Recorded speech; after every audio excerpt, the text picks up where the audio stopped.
The revolt of Vercingetorix and the rise of Gallic resistance, 54 to 52 BC. In the years following Caesar's initial campaigns in Gaul, tensions began to rise across the region. While many Gallic tribes had submitted to Roman rule after successive defeats, the underlying resentment among the native populations had not dissipated. Roman taxation, the presence of legions, interference in tribal politics, and economic exploitation created a climate ripe for rebellion. The culmination of these factors occurred in one of the most dramatic and organized acts of resistance during the Gallic Wars, the uprising led by Vercingetorix. The years 54 to 52 BC were a turning point in Caesar's Gallic campaign. The early phases of conquest had brought him military glory, immense spoils, and political capital in Rome. But with the pacification of major tribes came the challenge of maintaining control over a vast, diverse, and restive territory. Caesar's legions were stretched thin, and his enemies began to exploit the cracks in Rome's armor. In this context, the revolt of Vercingetorix emerged not only as a military threat, but as a symbol of unified Gallic defiance. Vercingetorix, a chieftain of the Arverni tribe, rose to prominence in 52 BC.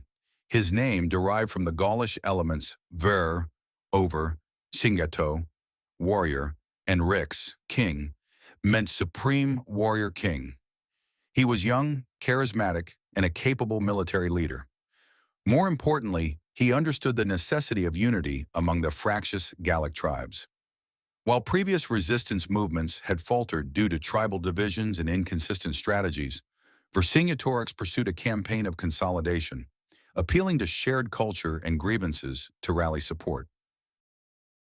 The initial spark for rebellion came in late 54 BC, when unrest broke out in several regions of Gaul. The Eburones, led by Ambiorix, ambushed and destroyed a Roman legion under the command of Sabinus and Cotta at Atuatuca. This surprise victory encouraged other tribes to consider resistance, but it lacked central coordination. Caesar responded quickly, launching punitive expeditions to reassert control. However, the seeds of widespread insurrection had already been planted.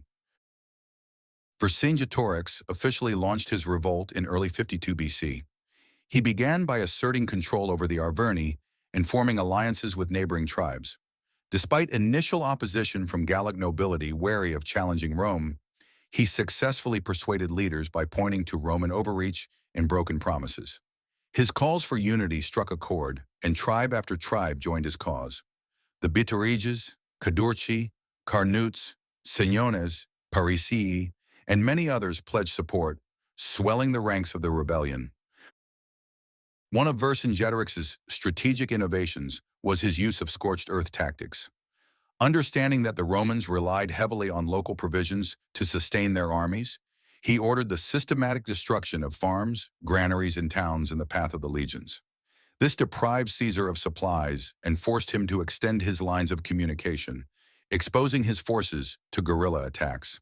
The effectiveness of this strategy was evident in the campaign's difficulties, as Roman soldiers endured harsh conditions with limited food and constant harassment.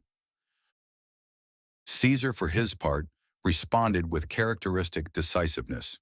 He mobilized reinforcements from northern Gaul and swiftly moved to quell the rebellion. In a show of force, he besieged and captured several key towns that had joined the revolt. Among them was the city of Avaricum, modern Bourges, a well-fortified settlement that Caesar assaulted after a prolonged siege. Despite the defenders' bravery, the city fell, and Caesar ordered a massacre of its inhabitants, killing as many as 40,000 Gauls. This brutal act served as both punishment and a warning. Yet even such brutality failed to extinguish the spirit of resistance. Vercingetorix continued to evade direct engagement, opting instead for hit-and-run tactics and using his superior knowledge of the terrain. His greatest triumph came at the Battle of Gergovia, where Caesar suffered a rare and humiliating defeat. The Roman assault on the Arverni capital was repelled, and Caesar was forced to withdraw with significant casualties. The morale of Gallic tribes soared, and more joined the rebellion. The coordination and discipline of Vercingetorix's forces were unlike anything the Romans had encountered in Gaul. He implemented strict codes of conduct, enforced unity among diverse tribal warriors, and employed sophisticated battlefield maneuvers. His leadership marked a transformation of Gallic resistance from scattered uprisings into a cohesive national struggle. As word of his successes spread, even tribes that had long cooperated with Rome reconsidered their allegiances. Caesar recognized the gravity of the threat and adjusted his strategy. He sought to isolate Vercingetorix by capturing strategic cities and disrupting supply lines. He also employed diplomacy, leveraging old alliances and promising clemency to wavering tribes. While some Gauls remained loyal or neutral, the majority had cast their lot with Vercingetorix. By the summer of 52 BC, the conflict reached a climax at the fortified hilltop city of Alesia. Vercingetorix had retreated there with his main force, believing the high walls and surrounding terrain would provide a defensible position. Caesar, however, laid siege to the city in one of the most ambitious engineering feats of his career. He constructed a double ring of fortifications around Alesia, an inner wall to contain the defenders and an outer wall to repel Gallic reinforcements. This circumvallation and contravallation strategy showcased Roman logistical and tactical superiority. As the siege wore on, the Gauls inside Alesia faced starvation. A massive relief army, composed of tribes from across Gaul, arrived to break the siege, leading to days of intense fighting. Despite their numbers and desperation, the relief forces were unable to breach the Roman lines. Caesar's legions held firm, using fortified camps, watchtowers, and artillery to repel assaults. Eventually, the Gallic relief army was defeated, and with no hope of escape or resupply, Vercingetorix surrendered. His surrender was a dramatic moment. According to Roman sources, he rode out in full armor, circled Caesar's camp, and then dismounted, laying his weapons at the Roman general's feet. Though spared execution initially, he was later paraded in Caesar's triumph in Rome and executed after years in captivity. The revolt of Vercingetorix was the last great challenge to Roman domination in Gaul. Though short-lived, it demonstrated the potential for unified resistance and the high cost of conquest. It forced Caesar to expend enormous resources, tested his military genius, and solidified his reputation. Politically, the suppression of the revolt strengthened his position in Rome, contributing to the events that would eventually lead to the fall of the Roman Republic. Culturally, Vercingetorix became a symbol of Gallic pride and resistance.